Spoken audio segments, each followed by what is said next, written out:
여러분 안녕하십니까? 세상과 교회의 다양한 이슈를 다루는 시간 레디언 진행을 맡은 이용렬입니다. 인사드리겠습니다. 요즘 전 세계적으로 대한민국의 콘텐츠가 참 여러 면에서 관심을 끌고 있죠.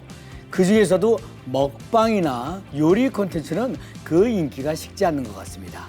오늘 기독교의 시선으로 문화를 해석해보는 문화 인사이트에서는요, 먹방 콘텐츠가 왜 이렇게 오래도록 인기를 끌고 있는지 알아보도록 하겠습니다. 또 요즘 말이죠, 방송 채널마다 연애 프로그램들이 정말 많이 나오던데요. 그만큼 사람들의 관심 분야라는 뜻이겠죠. 그래서 오늘 온전한 인터뷰에서는 특별히 우리 크리스천 청년들의 이성 교제에 대해서 전문가를 초대해서 이야기 나눠보도록 하겠습니다. 자, 그럼 먼저 한 주간의 교계 뉴스 정리해드리겠습니다. 뉴스 이슈 국민일보의 박용미 기자가 자리했습니다. 어서 오세요. 안녕하세요. 국민일보 박용미 기자입니다. 네, 소식 전해주세요. 방학이면 각 교회마다 단기 선교 많이들 가시죠? 네. 오는 여름에도 단기 선교를 통해 전 세계에 복음을 전하려는 교회들이 많이 있는데요. 어떻게 하면 선교를 안전하고 또 효율적으로 할 수 있을지 지금부터 준비에 들어갔습니다. 네. 단기 선교를 떠나기 전 사전 교육에 나선 교회들의 소식과 또 꼭 검토해야 할 체크리스트까지 전해드리겠습니다. 네, 정말 여름이 되면 단기 선교를 준비하는 교회들이 정말 많은데 미리 준비를 잘해야 얻어내는 것도 더 많지 않겠습니까? 네, 맞습니다. 예년에 비해서 한국교회는 단기 선교 완성도를 위해 사전 교육에 좀 더 중점을 두고 있습니다. 네. 이는 통계로도 드러났는데요. 네. 한국세계선교협의회와 한국선교연구원이 조사한 바에 따르면 네. 지난해 선교 교육 참가자 수가 4년 전에 비해 3배가 넘게 증가했다고 합니다. 네. 교육 방법도 다양해졌는데요. 서울 신림교회는 3주 동안 주일 설교를 선교 전문가에게 맡겨서 선교 이론과 또 현장 이야기를 나눴습니다. 네. 수원제일교회는 4주간 파워 선교 학교를 진행을 했고요.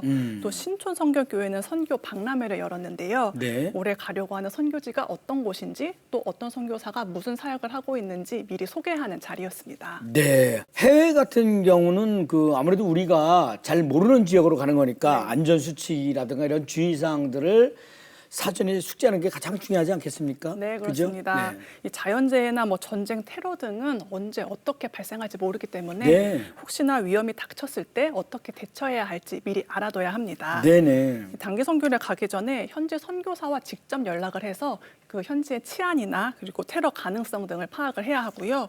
또 외교부가 제공하는 해외 여행 정보를 또 수시로 확인을 해야 합니다. 네네. 외교부는 해외 안전여행 홈페이지와 애플리케이션 그리고 또 24시간 영사 콜센터와 같은 다양한 시스템을 운영을 하고 있어서요. 네. 교회가 이를 적극적으로 활용하면 좋겠습니다. 네네. 또 팀 내에 위기 관리 담당자를 지정을 해서 응급 상황 발생 시 현지에서 활용할 수 있는 의료 시설 정보 그리고 대피 경로도 미리 알아둬야 합니다. 네네. 우리 성도들은 모두 가든지 네. 보내든지 선교에 참여해야 되는 그런 사람들 아니겠습니까? 맞습니다. 네, 단기 선교에 참여하는 많은 분들 꼼꼼하게 이렇게 준비 잘하고 기도하고 또 응원해서 안전한 그런 선교가 이루어지면 좋겠습니다. 네. 네, 다음 소식 듣겠습니다. 이 한국교회 가정사역의 출발점이라고 할 수 있는 한국기독교가정생활협회가 올해 창립 70주년을 맞았습니다. 네네. 가정협은 한국 전쟁 직후에 가족 구성원이 사망하거나 혹은 이렇게 남과 국으로 흩어져서 깨어진 가정들을 성경적 가치관으로 회복하기 위해서 세워졌는데요. 지금까지도 기독교인이 건강한 가정 문화를 확산시키는 일에 돕고 있습니다. 네. 가정이 중요하다는 거야 두말할 필요도 이제 없는 건데 이 화목한 가정을 만들기 위해서 기독교인들이 먼저 나섰다는 얘기인데 이 협회 역사가 참 오래된 것 같아요. 맞습니다. 이 1954년 필리핀에서 동아 기독교 가정생활 문제 연구 대회라는 대회가 열렸었는데요. 네. 여기에 참석했던 한국 대표들이 한국에도 이런 가정 사역이 중요하다고 필요성을 느끼고 이듬해 가정생활위원회를 발족한 게 가정협의 시작이었습니다. 네. 초기에는 전국 지도자 강습회를 열어서 성도들이 가정 전문가로 성장할 수 있도록 도왔고요. 또 상담소를 운영해서 가정에서 발생할 수 있는 각종 문제 해결에도 나섰습니다. 있습니다. 네네. 또 유엔이 정한 가정의 날이 5월 15일인데요. 이 5월 15일이 포함된 주간을 가정 주간으로 정하고 가정 주일에 활용할 수 있는 공동 설교문과 기도문도 배포하고 있습니다. 네네. 또 가정 예배에서 하나님의 뜻을 따라와 여성의 목소리를 대변하는 잡지 3가정도 출판하고 있는데요. 이 3가정 잡지는 지난해 70주년을 맞았습니다. 네.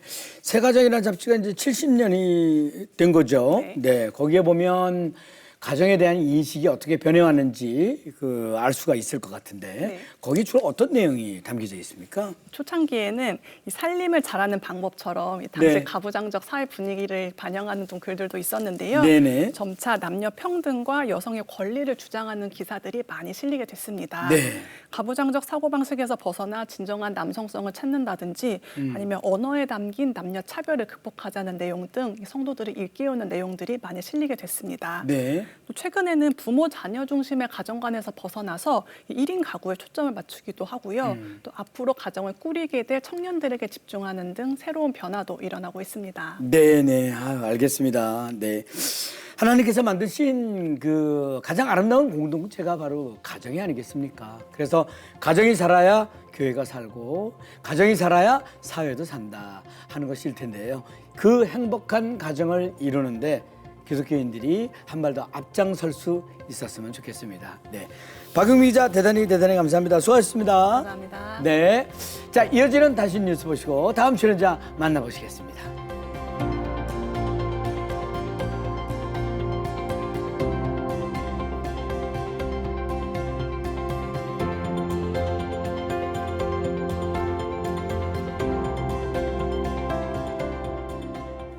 자, 이번 시간은 기독교의 시선으로 문화를 재해석해보는 문화 인사이트 시간입니다.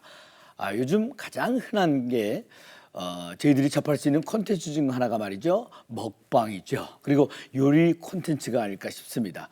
먹방 콘텐츠가 왜 이렇게 대중적인 인기를 끄는지 문화선교연구원 원장이자 을지대 교목이신 백광원 원장님과 함께 이야기 나눠보도록 하겠습니다. 원장님 어서 오세요. 네, 안녕하세요. 요즘 TV 프로그램은 물론이고요. OTT, 유튜브, 틱톡까지 말이죠. 정말 다양한 미디어에서 누군가 음식을 만들고 또 누군가 이렇게 먹고 있습니다. 네. 정말 수많은 사람들이 콘텐츠를 소비하고 있는데, 이렇게 인기를 끄는 이유가 뭘까요? 네, 정말 흥미로운 문화 현상인데요. 네. 한국의 먹방이라고 하는 말이요. 네. 먹방으로 해가지고 옥스퍼드 사전에 등재가 될 정도로 아. 네, 굉장히 이제 보편적인 세계적인 용어가 됐고 네네. 세계 문화를 이끄는 K 콘텐츠가 이제 먹방이 된 것 같기도 해요. 네. 단순히 이제 음식을 맛있게 먹는다는 것 이상의 숨어 있는 것이 있는 것 같긴 한데요. 네네. 먹방은 어느새 삶의 콘텐츠 그리고 또 감정의 콘텐츠 또 공감의 콘텐츠로 자리 잡았다고 볼 수가 있을 것 같습니다. 네네네. 특별히 이제 팬데믹이 이제 벌써 지났는데도 불구하고 이제 혼밥이라고 하는 게 그렇게 이제 특별한 것이 아닌 것처럼 일상화가 되어버렸고요. 네. 또 이제 특히 누군가와 함께 밥을 먹는다라고 하는 그런 느낌으로 그런 느낌을 온라인으로도 경험하고 싶다. 또 방송으로도 경험하고 싶다. 이런 네네. 것들이 이제 하나 현상인 것 같습니다. 그래서 먹방이라고 하는 게 일종의 디지털 밥상이라는 것으로 통용되고 있는 거죠. 네네네. 이런 먹방 콘텐츠나 프로그램의 인기가 어떻게 보면은 그래서 우리가 잊고 있던 식탁의 의미 또 돌봄과 나눔 또 공동체의 또 상징으로서의 식사 여러 가지 의미로 이렇게 소비가 되고 이렇게 사람들이 즐기고 있는 것 같습니다. 네네. 먹방이 하나의 장르가 되고 사람들의 일상 가운데 이제 깊이 들어온 걸 보면 지금 원장님 말씀하신 대로 단순히 맛있어 보여서만은 아닌 것 같은데 문화적인 해석이 아주 좀 이렇게 절실하지 않을까 싶어요. 어떻게 보십니까? 몇 가지로 좀 분석해 볼 수 있을 것 같아요. 네. 첫 번째로는 먼저는 사람들의 심리적 허기 그리고 또 위로에 대한 갈망들이 있는 것 같습니다. 네네. 현대인들이 어떻게 보면 실제 배고픔보다는요, 사실 관계에 대한 고품이 더 크다고 저는 네. 보여지는데요. 네네. 외로운 거죠. 그러니까 우리 시대를 고립의 시대라고 얘기를 하기도 하거든요. 요즘에는 식당 가면은 요즘에 식당 직원들도 있지만 키오스크 같은 걸로 많이 하잖아요. 그렇죠. 직원들 네. 만날 일도 별로 없습니다. 없고 사람들과의 만남이 점점 줄어드는 그런 고립되는 그런 현상들이 많이 벌어지고 있는데요. 네. 그러다 보니까 사람들이 이런 먹방이라든가 이런 요리 프로그램들을 통해서 가상의 식사 경험을 하고 싶기도 하고 정서적 위로가 되는 것이기도 하고요. 누군가가 정성스럽게 내 음식을 만들고 먹는 것을 보면서 네. 나도 함께 식사하는 느낌을 받는다라고 얘기를 하거든요. 둘째는 이 자기 돌봄과 힐링도 여기에 또 있는 것 같기도 합니다. 그러니까 이제 음식은 단순히 그냥 한 끼 때운다, 그냥 섭취한다, 뭐 그런 것이 아니라 나 자신을 돌보는 셀프 힐링의 의미도 있는 것 같아요. 네네. 특히 뭐 요리 콘텐츠나 이런 거 보면은 그냥 누군가를 위해서라기보다는 결국 나를 위해서 음식을 만들고 먹는 그런 것들이 이제 일종의 문화로 자리 잡은 것 같고요. 네. 셋째는 가장 중요한 건데요. 관계 회복. 또 이런 관계 회복에 대한 갈망이 있는 것 같습니다. 과거만 하더라도 뭐 가족들끼리 같이 밥 먹는 일이 굉장히 많이 있었는데 네네. 요즘은 참 그러기도 쉽지가 않잖아요. 그렇죠. 가족끼리 쉽지 밥 않죠. 먹는 것도 참 예, 예. 어려워졌고요. 말씀드린 대로 1인 가구가 정말 많아졌습니다. 네네네. 많아지면서 혼밥 인구도 많아지고 그 빈자리를 이른바 디지털 식탁이라고 하는 먹방 콘텐츠가 채워주고 있는 거죠. 그렇다면 이런 먹방이나 음식 콘텐츠에 대한 그 인기 현상을 우리 교회나 또 크리스천들은 어떻게 이해하고 응용할 수 있을까? 또 이런 의문이 생깁니다. 네네. 이 먹방이나 요리 네. 콘텐츠를 단순히 그냥 뭐 유흥이라든가 아니면 소비 문화로 그냥 단지 그냥 보기보다는요. 우리 그리스도인들은 여기에 대해서 좀 더 이해가 필요한 것 같아요. 무엇보다 네네. 말씀드린 것처럼 사람들의 내면에 있는 그런 관계에 대한 갈망, 그런 외로움 이런 것들을 그런 것들이 반영된 일종의 문화 현상이라고 저는 보고 싶은데요. 네네. 그 점에서 우리 현대인들이 참 외롭구나 그리고 관계를 갈망하는구나라고 하는 것들을 좀 이해하고 바라보는 그런 마음도 필요할 것 같습니다. 그리고 교회가 이러한 현상들을 그냥 단순히 그냥 따라하기보다는 신학적인 의미 그리고 공동체의 의미를 좀 회복하는 그런 차원에서 조금 창의적으로 응용하는 법도 필요한 것 같아요. 한마디로 이 문화를 신앙적으로 해석하고 식탁에서 복음을 나누는 사역으로 잘 전환하는 것도 필요하다고 보여지는데요. 네. 예를 들면 요즘에 이제 청년들 1인 가구가 참 많거든요. 네. 많은데 그런 혼자 밥 먹는 친구들이 되게 많습니다. 네. 그래서 그런 친구들을 위해서 그 친구들이 교회에 와서 함께 좀 식탁도 나누고 교제할 수 있는 이른바 소셜 다이닝 같은 것들을 운영하는 교회들도 많이 있거든요. 네. 그래서 그런 자리들을 마련해 주는 것도 필요한 것 같고요. 그래서 그 자리를 통해서 단순히 밥 먹는 자리가 아니라 함께 삶도 나누고 신앙도 함께 이야기할 수 있는 장이 되면 좋을 것 같고요.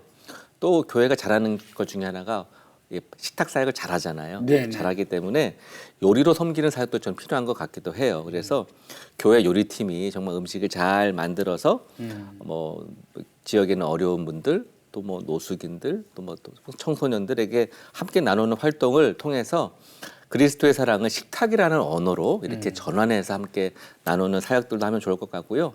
우리 교회가 서로 가족들끼리 네. 서로 요리를 통해서 또 음식 만들기를 통해서 네. 또 함께 고마움을 전하고 사랑을 전하는 또 그런 또 프로그램을 만들면 굉장히 또 우리 가정들이 이 요리를 통해서 하나가 되고 또 새로워지는 좋은 사역들을 펼칠 수 있을 것 같아서 네. 이런 것들을 잘 활용하면 어떨까 하는 생각도 듭니다. 네, 잘 알겠습니다.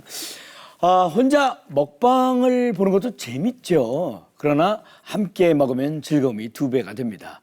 예수님이 식탁에서 교제를 하셨던 것처럼 사랑하는 사람들과 식탁에서 행복한 시간을 보내셨으면 좋겠습니다. 백광은 원장님, 오늘도 좋은 말씀 대단히 감사합니다. 고맙습니다. 네. 자, 이어서 온전한 인터뷰로 넘어갑니다. 자, 이번 순서는요, 우리 사회의 다양한 이슈들을 성경적 시각을 통해 바라보는 온전한 인터뷰 시간입니다. 요즘 연애 리얼리티 프로그램들의 인기가 높아지면서 TV와 국내외 OTT에서도 다양한 연애 리얼리티 프로그램들이 계속해서 공개되고 있다고 합니다. 그만큼 말이죠, 프로그램이 주는 대리 만족과 심리적인 공감이 크기 때문이 아닐까 싶습니다.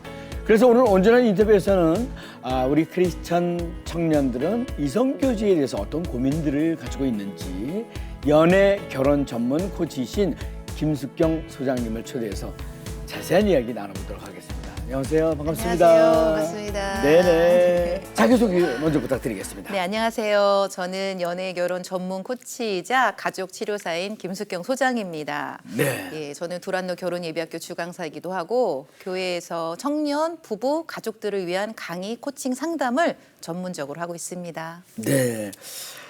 오늘 잘 부탁드리고요. 네. 저도 개인적으로 부탁드릴 게 좀 있어요. 우리 애들이 네. 안 가요.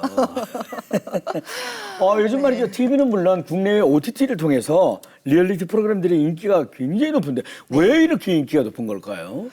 사실 저도 이렇게 많을 줄 몰랐어요. 그러니까 네네. 계속 증가가 되더라고요. 근데 보니까 사실 우리가 사랑, 연애 이거는 사실 사람들이 가장 몰입하기 좋은 이슈이거든요. 네네. 그래서 이제 연애를 이제 하기 어려운 청년들을 이제 보니까요. 내 연애는 어렵지만 이제 프로그램들을 통해서 이제 대리만족을 하는 거죠. 대리만족이죠. 예. 또 연애하는 커플들은 이제 그런 걸 보면서 이제 공감대도 이제 얻고 비교하면서 내 연애가 이렇게 좀 성장해야겠구나 이런 좋은 배움도 있는 것 같아요. 근데 또 조금 부정적인 요소는 그런 연애 프로그램들 중에 이제 참가자들이 너무 비현실적인 참가자들이 좀 나오기도 하거든요. 외모나 뭐 스펙이나 이제 그러다 보면 아예 연애를 포기하는. 내 연애는 어렵겠구나라고 해서 조금 그런 부정적인 시각도 좀 있는 것 같습니다. 네네, 그렇군요. 그 요즘 젊은 세대들의 비연애 이런 것들을 추구하는 비율이 높아졌기 때문에 크리스천 청년들의 이성교제에 대한 관심도 낮아지고 있을 것 같은데 그거는 어떻습니까? 사실 이제 2023년 6월 인식 조사를 보면요, 2002년도부터 2004년도 생들의 이제 연애를 안 하는 퍼센테이지가 이제 74%나 돼요. 그러니까 한참 연애를 해야 될 청년들은 26%만 이렇게 연애를 하고 있다는 거예요. 그러니까 그 정도로 연애를 하고 있지 않는데 가장 많은 이유가 이제 부담이 된다. 그 부담 중에는 이제 심리적인 부담도 있고요. 또 네. 경제적인 부담도 있고 또 이제 워라밸 막 이런 얘기도 많잖아요. 네네네네. 그러니까 나 혼자만 살아가기도 힘든데 뭘 누구를 책임지고 막 그렇게 사랑을 해야 되느냐 해가지고 그런 부담 때문에 아예 포기하는 청년들도 많고요. 네네. 또 이제 가족들이 좀 건강하게 뭐 부부 생활을 하고 이런 가족들을 좀 보고 자란 청년들은 나 저런 결혼 하고 싶다라고 생각할 텐데 부모님들이 자주 싸우시고 갈등도 해결을 못하는 그런 가족에서 자란 청년들은 아예 나는 저런 결혼 뭐 연애 안 할 필요 없다. 거야라고 해서 아예 이제 포기하는 이제 그런 이유들이 좀 있죠. 네, 그렇군요. 네. 이성 교제를 시작할 때 가장 중요하게 고려해야 할 점은 뭐라고 보십니까? 맥스 루케이드 목사님이 이런 말씀을 하셨는데요. 네네. 하나님은 우리를 있는 그대로 사랑하시지만 있는 그대로 두시지는 않는다. 저는 이 말씀을 하고 두 가지를 좀 나누고 싶은데요. 네. 가장 먼저 준비해야 될 것은 있는 그대로 사랑하신다는 거.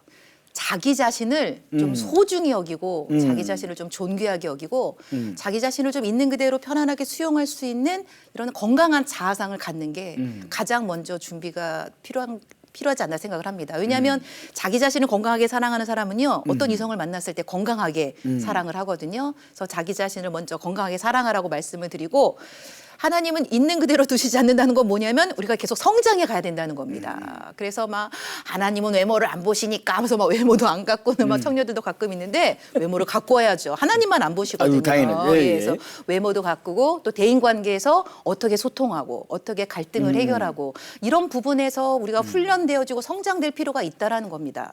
또 하나는요, 청년들을 보면요, 부모님을 잘 못 떠나요. 그리고 부모님들이 자녀들을 잘 독립을 안 시켜주세요. 너무 사랑하시는 거죠. 이제 그러다 보니까 청년들이 부모님을 좀 건강하게 잘 떠나는 거, 이것도 좀 준비하라고 말씀을 드리고, 사실 우리가 이제 어떤 사람한테 좀 이렇게 이성적으로 호감을 느껴서 끌리게 되냐면 부모님의 이미지 중에 뭐 긍정적, 부정적 이미지들 좀 비슷한 사람한테 끌리거든요. 근데 끌리는 이유가 어린 시절에 부모님한테 다 받지 못한 어떤 결핍, 그 미해결 과제를 해결하려고 우리가 이제 사랑에 빠져서 이제 결혼이라는 걸 선택하게 되는데요. 그래서 청년들한테 부탁드리고 싶은 건 좀 제대로 끌려라. 네네. 부모님과 비슷한 사람을 만나서 이제 연애를 하는 데 있어서 중요한 거는 내 결핍을 채워주고 미해결 과제를 끝내줄 수 있는 그런 사람을 좀 제대로 선택해라라고 좀 말씀을 좀 드리고 싶습니다. 네네. 네. 이런 경우가 가장 많을 것 같아요. 같은 교회 공동체 안에서 이제 이성 교제를 시작하는 경우에 부담감을 가질 수밖에 없는데 이러한 경우에 주의해야 될 점, 또 뭐랄까 또 건강한 관계를 위해서 어떤 노력을 해야 되는지 그것도 좀 말씀 부탁드리겠습니다. 최근에 제가 어떤 교회를 갔는데요. 몇몇 지체들이 저한테 와서 저희가 그 연애하는 거를 다 비밀로 하재요 이렇게 얘기를 하더라고요. 네네. 그러니까 이제 왜냐하면 소문이 나면 이제 어려움을 겪을 걸 예상하니까 교회 목회자한테도 말하지 않고 청년들한테도 말하지 않고 몰래 비밀 연애를 하는 커플들이 좀 종종 있더라고요. 네네. 사실 그건 건강하지 않거든요. 그러니까 뭐 전체에게 오픈을 하지 않더라도 저는 교회 리더에게는 이야기를 해야 된다고 생각을 합니다. 아, 그래요? 그래야 좀 건강한 연애가 되거든요. 근데 비밀 연애는 거의 깨집니다. 예, 그래서 그게 누군가 스릴은 있는데. 스릴은 있지만 예. 깨지는 확률이 좀 높다는 걸 말씀을 드리고요. 네네. 적어도 누군가는 좀 알고 우리 둘이 좀 사귄다는 걸 좀 아는 좀 어떤 좀 리더가 있으면 좋겠다라고 좀 생각을 하고요. 네네. 그다음에 이제 남들이 이제 알게 되었을 때뭐 사람들이 뭐 수근수근하고 뭐 쟤네들 저렇대라는 이런 말들이 있을 때 그냥 퉁쳐라. 남은 그렇게 신경 쓰지 말아라고 좀 말씀을 드립니다. 사실 저는 공동체 연애를 좀 권면을 드리는 게 연애하다가 결혼할 때 교회에 대한 고민을 안 해요. 왜냐하면 교회가 다르면요. 결혼했을 때 우리가 어느 교회를 갈까라는 것 때문에 갈등이 될 수도 있거든요. 네. 그래서 결혼 이후에도 한 공동체에서 신앙생활을 할 수 있기 때문에 그것도 굉장히 좋고 또 한 공동체에서 연애를 하다 보면 시간들을 같이 보내다 보니까 데이트의 시간도 또 충분하게 또 이 교회 안에서 또 가질 수도 있고 또 남들이 지켜보는 게 부담도 되기는 하지만 그것 때문에 또 허튼 짓을 못 합니다. 그래서 그런 부분에서 좀 자신 있게 하라고 말씀을 드리고요. 근데 공동체 연애를 안 하는 이유가 헤어짐에 대한 두려움 때문에 안 하는 겁니다. 그래도 사실 그 연애에는 헤어짐이 포함돼 있어요. 그래서 공동체에서 연애하다가 헤어지더라도 괜찮습니다. 헤어지더라도 교회를 꼭 떠날 필요는 없고요. 그래서 제가 좀 그럼요. 그런 팁을 드리는데 한 달은 이제 헤어지고 나서는 한 달은 한 사람이 청년배 드리고 한 사람이 대배 드리고 그 다음 달은 서로 바꿔서 한 2달 정도 안 보면 감정이 정리가 되거든요. 네네. 그래서 헤어짐 때문에 두려워서 뭐 공동체 연애를 하지 않는 청년들에게 그래도 공동체 연애가 좋다. 저는 이렇게 좀 말씀을 드립니다. 네네. 그리고 뭐 이런 경우도 있을 것 같아요. 그리고 이제 믿지 않는 사람들하고 이제 교제를 할 경우에 대한 네. 고민도 좀 네. 많이 있을 것 같거든요. 네. 네. 거기에 대해서는 어떻게 조언을 해주십니까? 사실 굉장히 어려운 이 주제예요. 네. 왜냐하면 믿는 사람을 만나고 싶은데 믿는 사람들이 많지 않다 보니까 이제 네. 넌크리스찬들을 이제 선택하는 경우도 있거든요. 근데 한 예로 한 자매가 이제 넌크리스찬 이제 남자랑 연애를 했는데요. 네. 이제 저한테 찾아와서 한 얘기가 초반까진 괜찮대요. 그냥 왜냐하면 연애는 재밌으니까. 네네. 그런데 좀 연애가 깊어질수록 깊은 대화가 너무 어려운 거예요. 또 예. 일단은 주일날 나는 예배를 드리러 가야 되는데 이제 남자친구는 너 왜 나 안 만나고 왜 교회를 가느냐. 그래서 이런 신앙으로 인한 충돌이 계속 있다 보니까 이 자매가 이제 조금 그 지속적인 연애에 대한 고민들을 이제 저한테 털어놓았거든요. 근데 사실 네. 단순히 이 자매 한 사람뿐만 아니라 많은 크리스찬들이 고민하는 거예요. 그래서 멍해를 같이 매지 말라는 말은 사실 유진 피터슨 그 목사님의 그 성경으로 풀어보면은 하나님을 무시하는 자와 연합하지 말라는 말씀입니다. 그래서 만약에 이 넌크리스찬 이 사람이 하나님을 무시해. 그리고 교회에 대해서도 되게 부정적이야. 그러면 아마 그 연애와 결혼이 되게 어려울 겁니다. 그런데 만약에 그 넌크리스찬이지만 하나님을 무시하지 않고 하나님을 향해서 알아가고 싶어. 그리고 궁금해해. 교회를 기꺼이 갈 수 있는 그런 의향의 사람이라면 저는 결혼 전까지 그래도 이 사람에게 하나님을 알 수 있는 기회를 가져보게 하면 어떨까. 그러나 분명히 아셔야 될 건요. 이 사람을 전도하기 위해서 나는 연애할 거야. 이거는 아닙니다. 아, 예, 예. 네, 우리가 넌크리스찬과 결혼 생활은 너무나 힘겹고 고통스럽고 어렵다는 것을 예. 맞습니다. 수많은 분들의 간증을 통해서 제가 좀 대신 정말 전해드립니다. 맞습니다. 네. 진짜. 그리고 말이죠. 건강한 관계를 위해서 서로에게 솔직하고 진실된 의사소통 이런 것들은 이제 필수적일 텐데 네.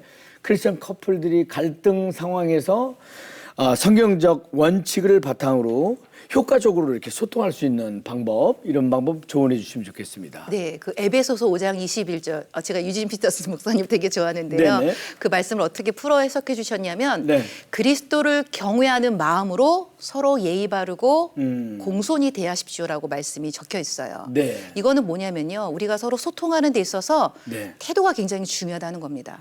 그래서 그리스도를 경외하는 마음으로 서로 사랑하는 사람에게 예의 바르고 공손이 돼야 돼요. 더 쉽게 말하면 좀 친절해야 돼요. 네네. 친절하고 존중의 그런 자세로 소통을 하는 게 저는 가장 베이직이라고 말씀을 드리고요. 소통할 때 하지 말아야 될 소통 방식과 해야 될 소통 방식이 있는데 이것을 이제 소통의 이제 상호작용이라고 말씀을 드립니다. 부정적인 소통 방식을 상호작용을 선택하는 커플들은요. 결혼 이후에도 정말 결혼 생활이 고통스러워요. 하지 말아야 될 그 소통 방식 중에 제일 먼저가 이제 비난하는 거. 상대를 비난하고 잘잘못 따지고 상대를 경멸하고 이거는 부정적인 소통의 상호작용이기 때문에 이것들은 쓰지 마시고 이제 긍정적인 상호작용을 이제 안내를 해드리면 제일 먼저는 잘 들어줘야 돼요. 지금 이제 저희가 눈을 보면서 이렇게 대화를 나누고 잘 듣고 계시잖아요. 눈을 바라보면서 상대가 하는 말을 끝까지 들어주는 경청, 감정을 주고받는 공감. 그다음에 내가 하고 싶은 말을 정직하게 그러나 상대가 상처받지 않을 정도 선안에서 부드럽게 할 말을 제대로 하는 것이 소통이라고 이것이 건강한 소통이라고 좀 말씀을 드립니다. 우리가 소통을 배워야 되는데 알려주는 데가 없습니다. 가르침을 받을 데가 없어서 저는 교회에서 이런 교육들이 좀 계속해서 늘어났으면 좋겠다는 그런 바람이 좀 있습니다. 네네. 그게 이제 익숙해지면 이제 나이 들어서도 굉장히 크게 도움이 그쵸. 되거든요. 네. 부인이 막 잔소리를 해도 인내하고 이렇게 참을 수 있는 다소곳해질 수 있는 그런 힘들이 생깁니다. 근데 건강한 이성 교제를 위해서 교회에서도 이제 적극적으로 권장하고 있겠지만 네. 이게 결코 쉽지 않은 부분이잖아요. 뭐 네, 지금 네, 뭐 네. 쭉 뭐 이렇게 네. 설명을 해주셨지만 교회의 역할에 대해서 네. 좀 이렇게 듣고 싶습니다. 교회가요. 제가 네. 5월 달에 강의 요청을 되게 많이 받거든요. 네. 무슨 5월이면 가정의 달이라고 생각을 하세요. 네. 근데 가정은요 365일이 존재하는 공동체입니다. 그래서 교회에서요 사실 이 가정이라는 것도 관계라는 건 삶의 굉장히 많은 부분을 차지하기 때문에 교회에서 이런 가정에 관련된 교육들을 지속적으로 저는 해주시기를 좀 부탁을 드립니다. 부부가 어떻게 서로 소통하고 어떻게 사랑하고 어떻게 갈등 해결하는지 부모로서 어떻게 자녀들을 이렇게 노엽게 하지 않고 자녀들을 잘 양육할 수 있는지 또 자녀들도 부모와 그래서 이런 관계에 대한 또 이런 부분들에 대해서 지속적으로 저는 교육을 교회에서 해주시리라고 좀 부탁을 드립니다. 근데 사실 네. 대형 교회는 그런 강의를 듣는 교회들이 많지만 작은 교회들은 좀 어렵잖아요. 그래서 조금 교회들끼리 연합해서 한 장소에서 좀 시간을 좀 내셔서 네. 전문 강사를 모셔놓고 이런 가정에 대한 연애와 결혼에 대한 교육들을 좀 해주시라고 말씀을 드리고요. 네. 특별히 이제 교회가 우리 청년들이 교회에서 많은 역할들을 하고 있습니다. 많은 시간을 내서 헌신하고 봉사하고 있는데 그들의 헌신과 봉사도 되게 중요하지만 이 청년의 시기에 이 연애와 결혼에 중요한 과업을 둔 형제들에게 조금 개인 시간을 가질 수 있도록 네네. 너무 많은 봉사와 헌신을 좀 요구하지 않으셨으면 좋겠다는 점 말씀을 드리고요. 그렇게 열심히 산 청년들한테는 좀 안식년을 좀 주셔서 너 조금 사람도 만나고 연애도 좀 멋지게 하고 와라. 좀 이렇게 좀 청년들을 좀 놔주시면 좋겠다라는 바람을 좀 드려봅니다. 끝으로 이제 건강하고 하나님이 기뻐하시는 이성교제를 꿈꾸는 크리스천 청년들을 위한 권면의 말씀도 좀 해주시고 또 교회와 사역자의 역할에 대해서도 또 조언도 한마디 해주시고 그리고 중요한 거 소장님의 앞으로 계획과 기도 제목 알려주시면 대단히 감사하겠습니다. 네, 먼저 우리 청년들한테는요. 네. 하나님이 우리한테 가장 좋은 선물을 주셨어요.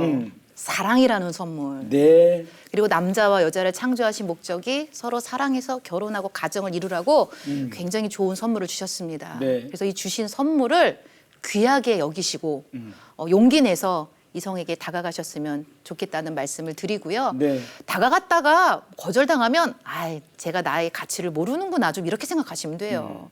너무 큰 상처 받지 마시고요. 계속 용기를 내서 노크하시기를 부탁을 드리고요.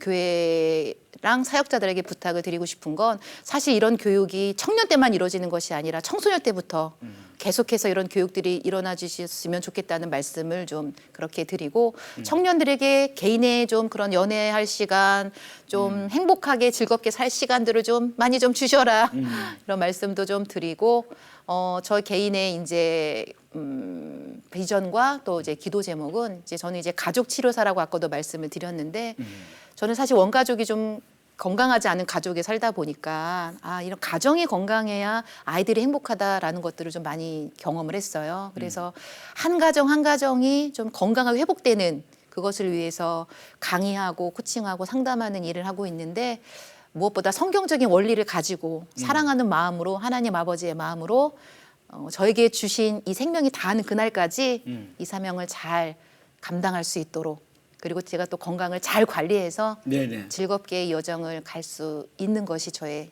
기도 제목입니다. 네, 아유 오늘 정말 감사합니다. 네.